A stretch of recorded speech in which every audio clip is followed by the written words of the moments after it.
Hi everybody, and welcome to the first episode of We Go On. So today we're actually going to start off with something a little different, and we're going to take a trek with my dad. He's actually retiring today after 46, 48, something like that, after a really long time of working in multiple grocery stores, doing multiple roles, everything from a store manager, to assistant manager, to training, to basically everything you can think about from the grocery business. My dad has done it.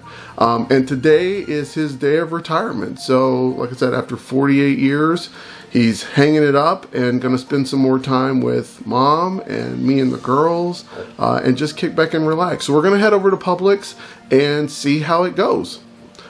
We don't have a catchy intro yet, so roll the intro.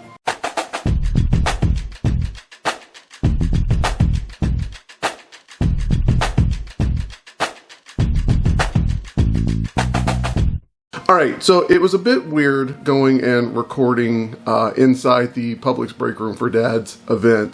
So really just, they had a really nice cake for him. They actually had two. There was one that they were able to share in the break room. So it was the store manager, some of the department managers, a lot of the fellow employees that he worked with. I'm sorry, Publix, I don't know what your team members are called. So we're just going to say employees. But they thanked him for his years of service. You know, I think what was very interesting for Dad is he's worked in everything from Food Lion and Cub Foods to a lot of other places, and sometimes I don't even remember their names. But I know the grocery business was very special to him and Mom because it's where they met all those years ago. And, you know, they basically did life together, starting with the grocery store. I kind of feel like it's how Lisa and I felt about Disney. Like, yeah, there was the job, but then there was everything that came from it and the life that we built around it. So, said some very nice things to Dad. There were quite a few people there that it was kind of nice to see that side of his life. And I think I've really learned over the past few weeks is, you know, you forget the sacrifices that your parents make for you when you're a kid. And you don't fully understand that until you have kids of your own and you realize how tired you can be. But you push forward for your own kids, the decisions you make in life for your kids. You know, I had a really good friend, Adam, posted a comment to something that my mom had said. And, you know, I forgot all the events that Dad was at where he was in his work clothes, where he had just taken his break just to come see me or see Cody playing a game, do some sort of performance, whatever the case may be. And he would leave work to come see us and then go back. And I think with my dad, really the values that he taught me, and Mom said this, is that he never really complained or talked about work. He just went and did it. You know, part of the reason I was okay working on holidays is because there were plenty of times I saw my dad, you know, the store may have been closed. It may have been Christmas Day. It may have been Thanksgiving. But we went with him as he had to go and just check the store and make sure that it was okay. And kind of instilling that idea that, hey, work still happens regardless of what's going on in the rest of the world. And I truly think Dad did enjoy it. You know, I've never really known him to complain or talk a whole lot either way. But, you know, I never heard him complain about it. I knew he moved from different stores. I knew there were plenty of times where work was just kind of his anchor, where that's where he went and he did his thing and then he came home. You know, Dad, I'm very proud of all the work that you were able to put in over the years. And it's one of those lessons that you don't learn until you become an adult, and things that you realize, hey, your parents actually did instill a lot of things in you that you just saw them do, right? They didn't have to say it. Sometimes they just did it by example. And Dad's work ethic was that. After everybody kind of was there and said a little thing for him, you know, we were able to get a couple pictures, and, you know, Dad kind of rolled off into the sunset. Later that day, we didn't get any pictures, but we went over to Southern on 8th and celebrated and just enjoyed dinner that way.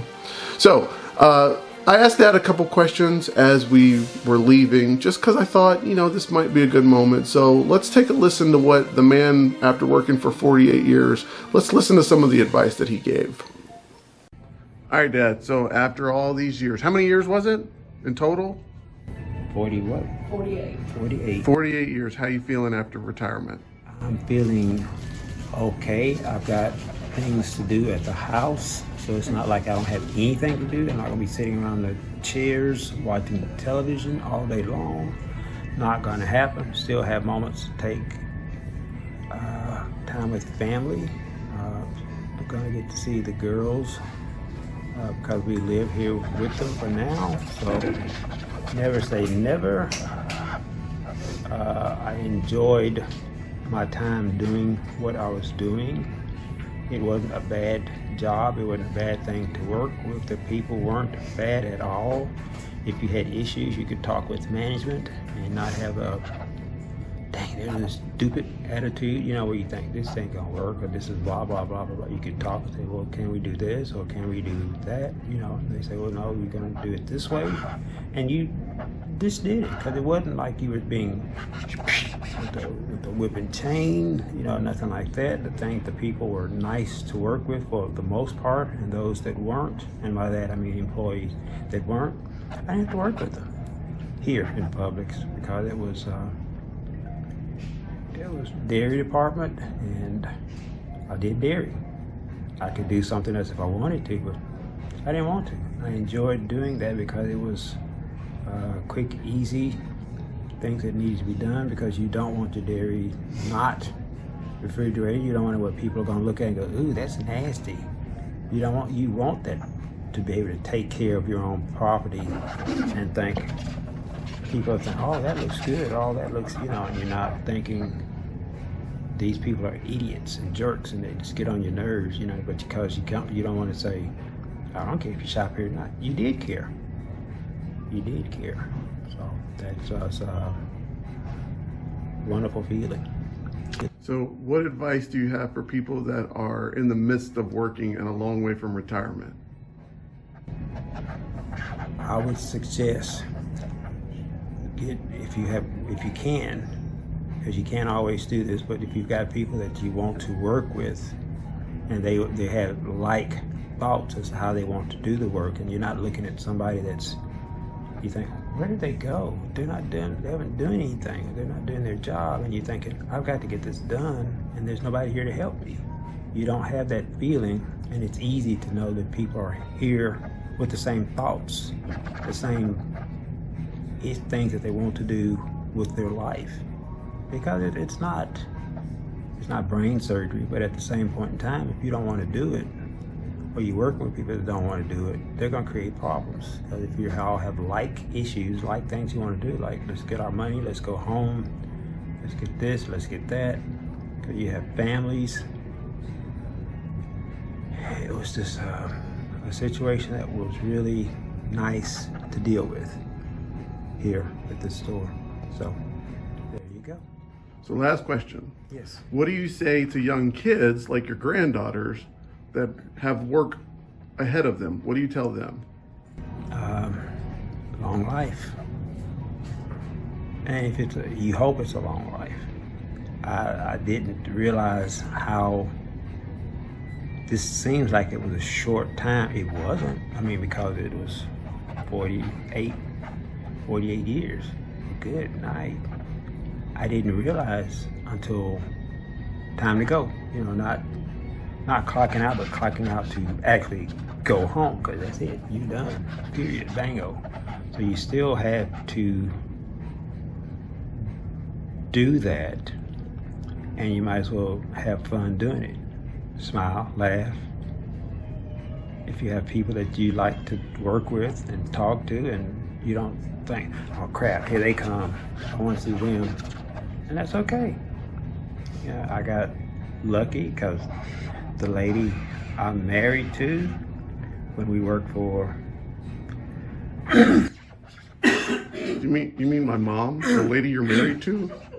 Still. Yeah. Okay, just checking. Yeah. But I mean, we worked together for such a long period of time because, you know, we started out in college.